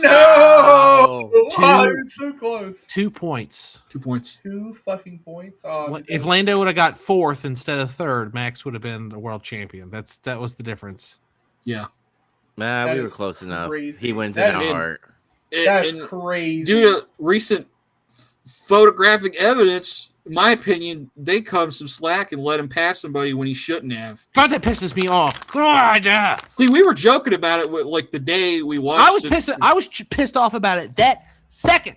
Well, because they were coming down the straight, and he's behind Yuki Tsunoda, Max's teammate, and they're like, just hold him up as best you can, and like they're talking to him on the radio, and Yuki's like, I know what to do, leave me alone. And he's like in the straight, like just going back and forth, like making that car like 3 lanes wide, and Lando goes around him on the inside off the track, like just barely, but off the track. And immediately, Yuki's under investigation for forcing another driver off the track, and Lando's under investigation for leaving the track and gaining an advantage. Mm-hmm. And some stuff goes on or whatever. And then finally, 5-second penalty for Yuki pushing another driver off the track. And then some more time goes by, and then no penalty for Lando not leaving the track, not to gain an advantage. Okay, well, if you're giving a 5-second penalty to Yuki for shoving a driver off the track, and you're not giving one to Lando for leaving the track, who did Yuki push off the fucking track, stewards? That doesn't make any fucking sense. They just gave him a 5-second penalty for, I guess, not pushing Lando off the track. It doesn't make any sense. It's the stupidest thing I've ever heard. It pissed me off so much. So my question is, again, I don't know what the equivalent weight would have been for the penalty, but let's say it's 5 seconds as well. Like, would that made enough of a difference that Max would have won? Probably, yes. It could have, because that's actually crazy. Because I think where did Leclerc finish? He finished like within 4 seconds, I think. He was 4th, I think. He was 4th, but how close was he to Lando? And of course, if they didn't know they had a 5-second penalty, would they have done something? He was different? something like, he was in DRS range for a while, and I think he ended up being a little bit over a second behind him. Yeah, but if it was within 5 seconds, that's Lando in 4th. And Chuck on the podium. Yeah. But I don't know. It just didn't make any sense. McLaren should have just made the call. And, I mean, honestly, if they just let Yuki by, he probably could have passed him immediately anyway. It wouldn't have taken that much. But it's just so stupid. If they'd have given neither one of them a penalty, I wouldn't be pissed off. I'd have been like, oh, racing incident. Interesting. And even like the commentators on F1 TV, they had Coulthard, DC, on, and he was an F1 driver. He was a really good one. He's won like 10 races and a bunch of other stuff. But he was saying like all this is going to do is penalize good racing. Drivers are going to be scared to drive defensively now because they don't want to get a 5-second penalty. This is just going to hurt the sport as a whole. And they were just kind of like, I love when they have DC on because he can say he's not like, he doesn't work for F1. They just pay him to come in and do commentary. So he can say some stuff that Jolene Palmer and what's the other guy's name? I can't remember. The other two can't say. So every once in a while he'll say stuff like that. But I don't know. It was so annoying. The rest of the race was all right. There's some good overtakes and stuff. It was exciting. Max won and whatever. Yeah. But now we're waiting for next year, and they're going to be running different cars, and there's going to be another team, and a team's getting upgraded, and all kinds of stuff. There's going to be 22 drivers on the grid instead of 20 next year, and the cars are changing completely, and the rule set's changing completely. So, yep, the Wild West.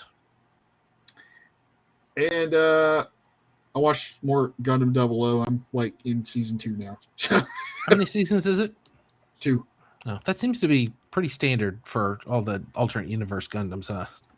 Yeah, they were. I mean, the pattern for a long time, I guess, until like IBO was the last one, was like 50 episodes, 2 seasons. And they kind of strayed away from that now in recent times. Isn't that what they did with Witch from Mercury? No, it's just 1 season. Is it? Okay, never mind then. Yeah. It went on like a weird break. I guess it's 2. It's just that they're short. Oh, okay. I knew it was 2 seasons. I didn't know how many episodes. But yeah, the episode's like 24 or something like that. Oh, I didn't know that. Yeah, it's a weird number. Now they keep making all these micro things. Yeah, the 00 also has a movie I have to watch after I'm done with it. It got a movie. A movie. But I'm enjoying it though still pretty well. There's at the end of season 1 they do something like kind of a bunch of shit happens. That's one thing that's good about this show is like they're really good at setting up moments where like some crazy shit happens and you're like, oh my god, what's going to happen? And then you're like kind of you got all this anticipation about what's going to happen next. But they do this thing. Me and Andy have talked about it before. Sometimes there's like some lazy writing shit that happens. Like suddenly they'll reveal this information and then it doesn't mean anything, or like they just show you right after a reveal. Like this is what happens. It happened. There's a lot of real lazy Chekhov's guns situations. Like I'm not going to spoil this because I mean I am going to spoil this, but I'm only going to spoil this because it's fucking meaningless. It means nothing, and it's for like an ancillary character. It doesn't mean anything. Like some shit goes down at the end of season 1, and like it shows somebody like get blown away, and then the big reveal is they were a cyborg the whole time, and there was no hint or any kind of indication of that at all. That's lazy. You just think like that guy is just a normal guy, and then it's like, oh my god, your body, I didn't know, and it's like, I'm sorry, blah, and he dies. And it's like, what the fuck did you do? Why did you even do that? Like it's not a reveal. He didn't build it. But yeah. Still though, it's a really good show. I like it. Like it more than Seed. That's everything I did though. Okay. Well, I also watched some Gundam. I've been watching Mobile Suit Gundam: The Origin. A long time ago, I thought I had started it, but I think what I did is somehow I watched the end of the first OVA and the beginning of the second one or something. I don't know what happened, but I only watched part of it. And I was, I recently rewatched all of Mobile Suit Gundam, and I was watching a bunch of the Universal Century stuff. And I was like, I never finished Origin. I'm going to go back and watch that. The show rules. It's 6 OVAs. Yeah. But it's animated really well, and thank God it's got an interesting story. I've been starved for that lately. I'm sick and tired of Gundam projects that are like, oh, the fights are amazing. Oh, the animation's great. Well, can you tell me a good fucking story? Right here, baby. We need stories. We need Gunpla. We need stories. They can sell plastic models all day long based on a good story as well. Yeah, no, Origin's cool, though. Yeah, no, I like Origin a lot. Like I said, I've seen a little bit of it. I remembered liking it, and I kind of like forgot that I never finished it. So now it's time to finish it. Enjoying that. I've only watched a third of it so far, and I've been playing Mobile Suit Arena online, just like Zach said. I went to locals this week. I got wrecked. I did not win a single game. Damn. So basically, that was the universe telling me you need to build that red and green deck. You need to quit fucking around. When you guys play, is it best of 1 or best of 3? Best of 1. Or best of 1. Yeah. Okay, I wasn't sure. Like when you say game, it's like I didn't know like what the rules are for like how long a game's got to be or your match. It's like is it like 30 minutes best of 1 or something? 30 minutes best of 1. There is an allowance for overtime, but it almost never happens. Yeah, most games end before 20 minutes.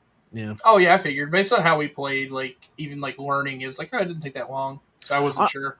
The last couple times I've been to locals, the people like running the shop have been like, "Man, you guys are done early tonight." I think it's because we're far enough into Dual Impact, and Dual Impact, the second set, did not change the meta that much. Like it was kind of underwhelming as far as like new strategies and new boss monsters, new big cards. Mm-hmm. So the meta didn't change much. So everyone already kind of knew what they were doing, and we're well into Dual Impact and the 2 new decks now.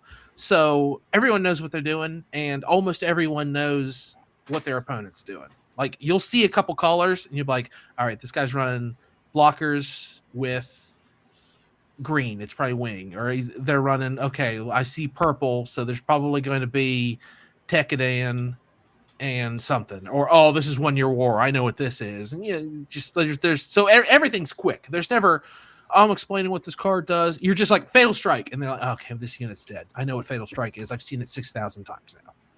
Gotcha. So everything's quick now, but that'll change early next year. Thank God. Yeah, what's like January or something? January we get 2 new starter decks, and then a couple weeks later we get set 3. Yeah, set 3 comes out first, I think. Does it? Oh, I thought it was the other way around. No, wait, no, you're right. I mixed that up. My bad. Yeah, I thought I'd look because I can't remember the name of it now. I may or may not have been looking at cards and the sets, and I was like, "Oh, I want to buy this," and then I couldn't because it doesn't come out until that set. So yeah, no, we're gonna get a Hathaway's Flash deck and a 00 deck, right? That's right.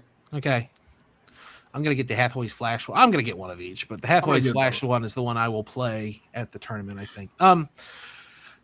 What else besides that? Gundam, and Big Trouble Rip's still doing that stuff, ripping cards. It's fun. Yeah, and that's it. Because the only other things I had were Space King and the Abu Dhabi Grand Prix, and I snuck that in on you guys. So yeah, fair enough. So as always, if you like us, please like, comment, subscribe on the stuff. And I didn't have silence and stuff because never mind. Anyway, mine's gonna be a roller coaster. Number one, I watched a show called Pluribus. It's a Vince Gilligan show.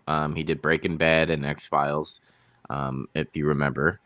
And it's funny and interesting. He's going back to his sci-fi roots because SETI finds a signal in space. That signal infects everybody on the planet besides 13 people. And what I mean by infecting, they all have a hive mind. They're all working together, which we're learning throughout the show what they're trying to do. Like they're feeding us breadcrumbs of what these hive mind people are actually doing. Everybody's being like, "Hey, Carol," and all that stuff, and being all nice, and she's like, "Fuck you." And they literally give her whatever she wants. If she wants a hand grenade, they'll give her a hand grenade. If she wants a fucking nuclear bomb, she'll get a nuclear bomb. Just showing you how they're trying to accommodate these people that are not infected and part of the hive mind. I highly recommend you guys to watch it. It's on Apple TV. I know that's another service. I don't have to buy that shit till next year. But there's many other ways. We'll be on it. But there's many other ways you could watch it on the seas. I want to get this hate out of the way because I need to get it out of the way. Fuck the New York Mets. Oh, here we go. Oh yeah, it was Alonso, right? Pete Alonso, is that who they? First thing that happened, because here's the thing. Edwin Diaz is our best closer in the franchise history. And that's a very low fucking bar for this franchise. Two, our number one first baseman who hits bombs, both got not let go, like they got fired, but they fired him in the seat. They moved on. Edwin Diaz went. Yeah, they fucking died. Well, they did it. They went to the big baseball diamond in the sky. Yeah. They're dead to me now. Anyway. Oh, jeez. Edwin Diaz went to the LA Dodgers, probably because of the obvious reason, because they're winners. Yeah, I mean, you got to admit, the Dodgers don't have any good closing pitchers. They don't even have one. Those poor Dodgers. They have like three. One day they have three really good ones. They have like four, I think. Yeah. But what we found out through the channels is that our fucking greatest baseball of operations, Dave Stearns, you fucking schmuck, you smiling schmuck, thinking that you're moneyballing this fucking team into disaster, didn't want to give Edwin Diaz more than 4 years. And Edwin Diaz said, all right, I'm out. Peace. And he did. And then today, here's the thing. I would have been okay if this was Edwin Diaz gone and then I waited like a month and then Pete Alonso. This happened in 24 fucking hours. Well, they're tearing the Band-Aid off. Yeah. Sometimes, you just got to get the ripping and the tearing out of the way, you know? Yeah. But and I want to say to our greatest fucking billionaire, King Cohen, he promised us in 2020, he said, within 5 years, we would win a World Series. It's 2026. It's 6 years. And we haven't won anything. So don't fucking make those claims when you're not fucking paying money. By the way. What are they getting out of this? Why Nothing. do they trade these players? Like Moneyball. They got like a bunch of losers or something? Or? They were free agents. They just released them. Yeah. They But they have some money to throw around, I guess. Yeah, they have so much money that they could literally fucking give them, I don't know, $800 billion if they wanted to. Because fucking Cohen is a rich motherfucker, and he doesn't care now because he has this stupid $8 billion casino that they're building right across from the stadium. Yes, you heard that correct. $8 billion. Yeah, that sounds awfully familiar. That sounds like building a Formula One racetrack around a football stadium. You should probably find another team. I don't know what team I want, but I told anyway. you, whoever stomps them hardest in spring training, that's your team now. Yeah, no, just like for our first fucking game, whatever. Pittsburgh like Pirates. First except for them, not the Pittsburgh. If you're a Pittsburgh Pirates fan, this show's gonna end. He said, "Go fuck yourself." You just become a Reds fan with the rest of us, just like the Reds. Might as well. Yeah.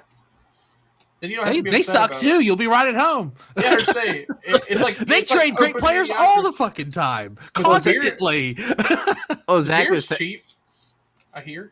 I guess, but like Zach was telling me, like, go, like, what about the Marlins? I'm like, well, they're shit. And he's like, well, go pick a good team. I'm like, I was about to, before he like yelled at me via Facebook Messenger, I was like, I wouldn't want to go from shit to another team that is shit with sprinkles on it. I mean, you know what I mean? Just be like, I'm a Dodgers fan now. No, I'm not going to do that. Cool. You can't do that. Yeah, it's either going to be Tampa Bay Rays or whatever the Oakland A's are going to be. I think they're like Las Vegas. Yeah, what are they going to be? I mean, technically speaking, you're closer to the Rays than any other team. So that would logically make sense.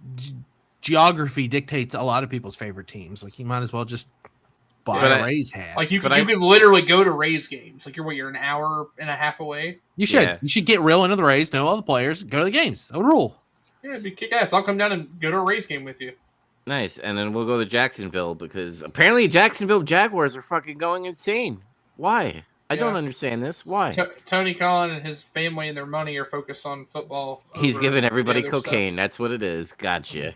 But anyway, moving on from sports ball. Talked about Marvel Rivals. I got it out of my... Oh, no. One thing I want to say, have you guys watched the Burnt Peanut? By the way, have you ever heard of that creator?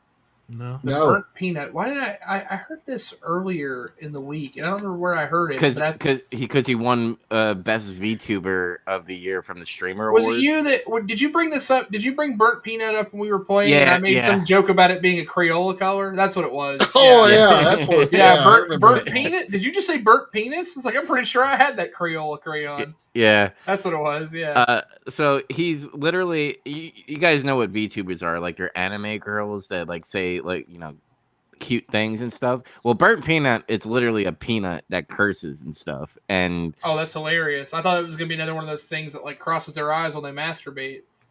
That's a VTuber, right? Yeah, kind of. What's funny? I thought it was going to be a real uwu desu situation, but you're telling me there's a peanut involved? Yeah, there's a peanut involved. But here's the funny thing: he hates being called a VTuber. He likes being called a P-tuber because he's a peanut, and his fans and all the people that he plays with all voted for him to be the best VTuber in the Streamer Awards, by the way. And all the VTubers hate fucking Peanut now. And all right, I'm into this. This sounds cool. You're winning me over with the story. So what he did is he took his face and he put it on a girl with big boobs, and he's like, okay guys, I'm gonna be a VTuber, but I'm only gonna put mine up for 15 seconds. Everybody goon. And he would put his cleavage picture up there. But he plays like Arc Raiders and like Tarkov and all that stuff, but he does it in a fun way. He's not one of these fucking esports fucking people being like, he should have left, click heads. This guy, he'll go down and then he'll be like, hey man, pick me up, but kill this motherfucker. He likes dick. What they'll do is they'll pick him up and they'll shoot his like buddy that he's played with. It's so funny. I'll link you guys, but that's all I've done, by the way. It seems to go a lot smoother when we all have overlapping nonsense that we do throughout the week. Mm-hmm. Yeah, for sure. We should hang out more. You guys are all right. Man, I got to spend more time with you people. I mean, I guess it was fun. Speaking of spending more time with us, though, if you do want to do that, then you can follow this show. It's if you want the video, it's going to be on YouTube. If you want the podcast, it's wherever you're listening to it right now, but iTunes, Spotify, Google Podcasts, all that stuff. If you like one of us more than the other ones, you can find Chaz at Turbo Blaze talking about Pokemon cards, casting it, winning it, and playing. Well, sometimes winning it, I guess. You can follow both Zach and Dubs at Getting Some Collar if you like wrestling. And of course, Dubs is also doing his Twitch thing still. Joe Dubs 35 on Twitch. Go follow him. Watch him play Marvel Rivals. Right? Have you been streaming that? I've been playing Marvel Rivals and Battlefield, and soon I'm gonna probably play Mass Effect all three games. So. That could be really interesting. Watching you play stuff like that is way more fun for me. Like when I watch you play Battlefield, you're just kind of like, that guy killed me. you are right. It's like, it's kind of fun, but it's not as fun. But watching you play something with a story, that's something to dig into. So go follow Dubs on Twitch because he's going to play something interesting now. And then, of course, if you like me, you can follow Big Trouble Rips on YouTube. I open a 1-pack or 2-packs or 3-packs of cards every single morning. Every single morning. I haven't missed in almost 200 episodes. So, woo. Yeah, that'll do it. But before we sign out, congratulations to us, Big Trouble Media, for finally hitting 100 subscribers on YouTube. So, let's go! Woo! Yeah. All right. Bye-bye. Bye. Thanks for listening. Later. See.